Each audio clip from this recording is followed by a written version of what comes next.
laporannya pasalnya seperti apa dan siapa yang harus kita lakukan. Soal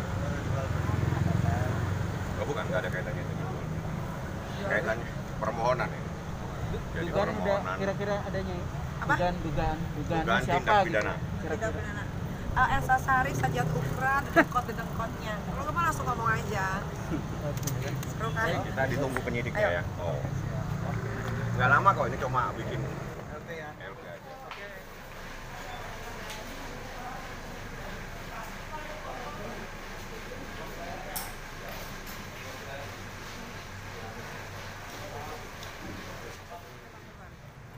Jadi hari ini kita melaporkan dugaan tindak pidana pemalsuan surat ya. Jadi berawal ada seseorang yang berinisial SU mengajukan permohonan di Pengadilan Negeri Tangerang dengan alamat yang ada di Banjarwijaya.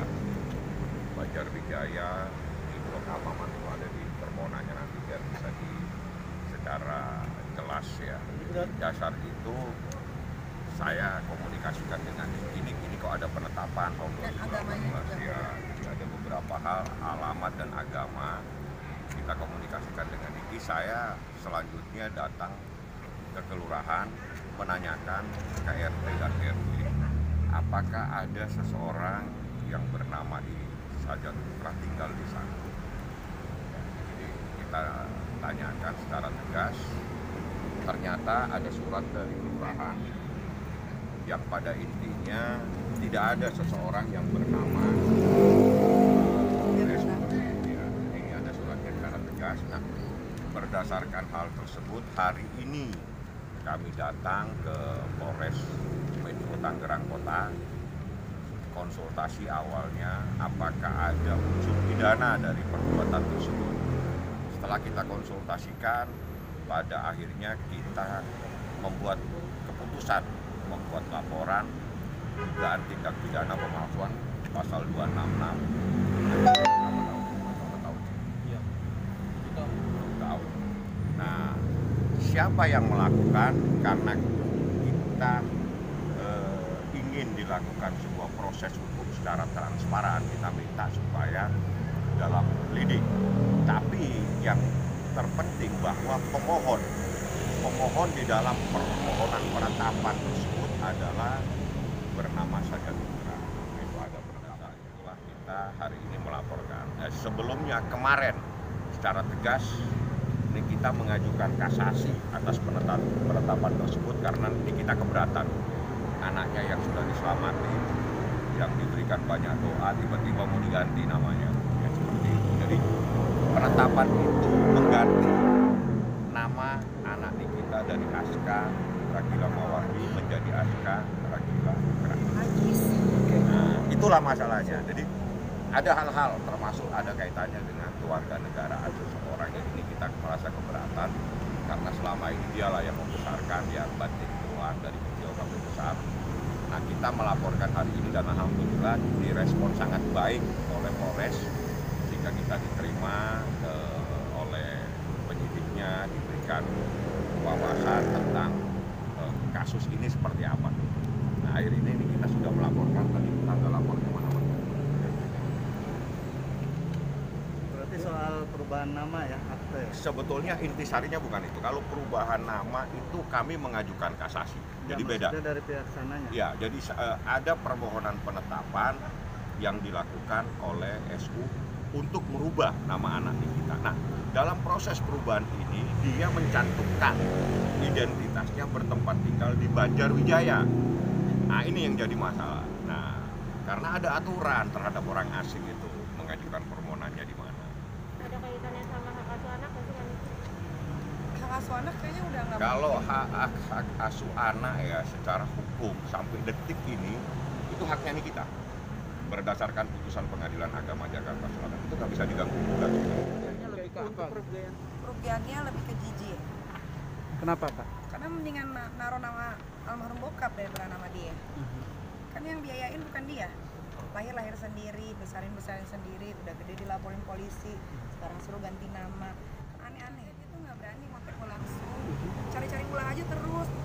Kemarin kan Jakarta udah nggak bisa fail semua, tiba-tiba dia lari ke pengadilan Tangerang gitu.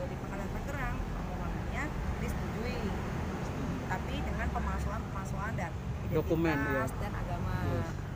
Nah, jadi sebetulnya begini, kita bisa saja tutup mata ya, kita anggap udahlah nggak usah dipusingin. Tapi sebetulnya ini adalah akibat perbuatan daripada dia sendiri. Jadi selama ini dia selalu merongrong kita.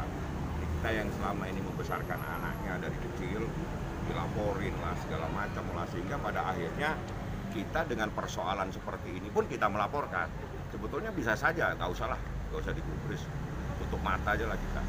Tapi saya pikir ini karena Niki sering dilaporin dengan hal-hal yang nggak masuk akal, akhirnya kita cari.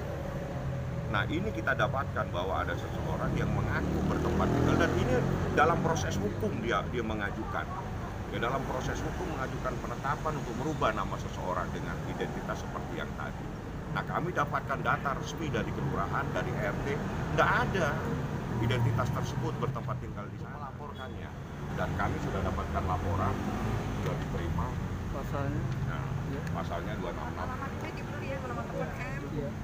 Pasalnya dulu Pasal Bang, 266 pasal 266 terkait terkait pemalsuan surat, menyuruh menempatkan keterangan palsu dalam akta otentik. Jadi penetapan pengadilan itu adalah akta otentik. ancamannya berapa, Bang? Mungkin Ancamannya 2 tahun. ini memang udah proses sidang atau gimana? Belum. Yang mana? Yang soal dia Penetapan itu bersifat volunteer ya, artinya ex parte, jadi nggak ada pihak. Jadi ini kita nggak tahu. Tapi anehnya di dalam permohonan tersebut yang mengajukan permohonan ini kita. Padahal nggak pernah. Nah, nggak pernah ada. Jadi di situ pemohon selaku ibu kandung. Soalnya dia nggak pernah ngajuin permohonan. anak yang diusik gitu. Kan kalian tahu dari brojol sampai besar segala macam kan sendiri gitu. Tiba-tiba datang nih pasukan cikungunya kan, selalu ganggu gitu, gue nggak ngerti. Gue bingung kadang-kadang harus menyetopnya tuh seperti apa. Kalau lapor polisi kan sebenarnya itu adalah buang waktu ya kan, tapi mau nggak mau daripada nanti yang sono duluan gue kecolongan lagi, yang mudah-mudahan kan gue selalu kecolongan, jadi mendingan sekarang aja gitu balik lapor. Ya tapi mudah-mudahan maksudnya gini, buat aparatur negara semuanya di seluruh Indonesia, kalau ada yang namanya Sadar Putra mau melapor jangan diterima karena dia penipu. Kalian aja bisa ditipu, buktinya nih sekarang udah ada ya kan, dari alamat, agama, malah di situ ada dibaca dia juga ngomongnya sebagai ibu kandung juga ya bang. Dia tuh udah kacau, udah parah. Gue tuh cuma pengen mereka tuh berhenti ya deh kalau ngurusin soal anak itu anak gue melahirkan sendiri, gue membelah diri ya kan, nggak tahu mungkin gue ditiup di sana. Artinya seperti itu, karena kan kalian lihat sendiri istri sirinya seperti apa bentuknya kan, bukannya mau gimana, tapi kalau gue kan walaupun anak 3 badan masih secel, montok gitu, kencang gitu kan, duit makin banyak ya kan, popularitas makin parah, bisnis makin merajalela. Ya mungkin kalau nggak bisa move on wajar, tapi kan yang berlalu sudahlah berlalu gitu kan, dia sudah sama yang lain, aku pun ya sendiri aja gitu. Kasasinya memang putusan Mahkamah Agung ya, jadi ini kasus lain lagi ya. Jadi di dalam putusan kasasi tanggal 13 Agustus itu ditolak, artinya permohon kasasi saudara Niko Latif yang selama ini selalu menyangkal adanya sebuah pernikahan dianggap sudah bercerai itu ditolak oleh Mahkamah Agung, sehingga Isbat Nikah yang menyatakan pernikahannya Nikita tahun 2018 itu sah sekaligus diceraikan. Artinya disahkan pernikahannya dan diceraikan. Sama aku ya, aku yang nyerahin. Oh iya. Harus digarisbawahi nanti dibilangnya aku Jadi ceraiin lagi. Nikita yang mengajukan gugatan cerai. Jadi itu putusannya jelas. Nah berdasarkan putusan itu ada implikasi hukum terkait dengan persoalan Isbat Nikah ini, putusan tersebut. Karena apa? Dengan perkawinan yang dinyatakan sah menurut hukum, anak yang lahir dari perkawinan yang sah adalah anak yang sah dengan akibat hukum yang melekat pada anak tersebut. Seperti itu.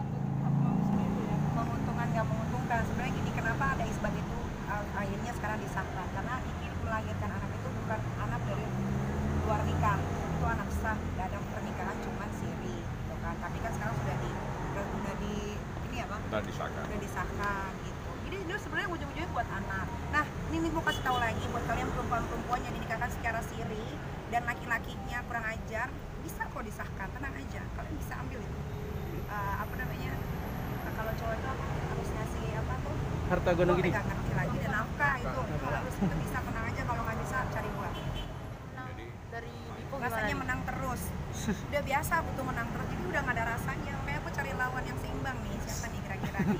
Kalian pasti menunggu aku ribut sama yang lain kan. Masalahnya lagi nggak ada yang bagus gitu musuh-musuhnya, jadi aku makanya berdiam diri dulu gitu. Tapi nanti bentar lagi ya ada berita yang besar juga kok. Pesan buat yang kalah, kan aku udah bilang dari dulu kalau mau lawan kita itu jangan cuma pakai emosi tapi pakai otak ya kan. Gue tuh selalu bilang ke lawan-lawan gue tuh akan kasih mereka itu ke samping garis finish, tapi ketika udah mau sampai pasti gue kebut. Itu selalu yang gue lakukan, dan kalian tahu sendiri kan, bukan gue menyembuhkan diri tapi ya gue masih di sini gitu. Kalian mau pakai A mau pakai C, gue mah sendiri aja udah cukup. Gue tuh diri gue dan Tuhan. Tanggapannya gimana nih, Neng? Gue memang ratu sensasi yang bisa menghasilkan uang banyak. Kan banyak tuh ratu sensasi, tapi kan uangnya nggak ada. Balik lagi, kalian gak usah munafik bilang uang tuh nggak dibawa mati. Jangan salah.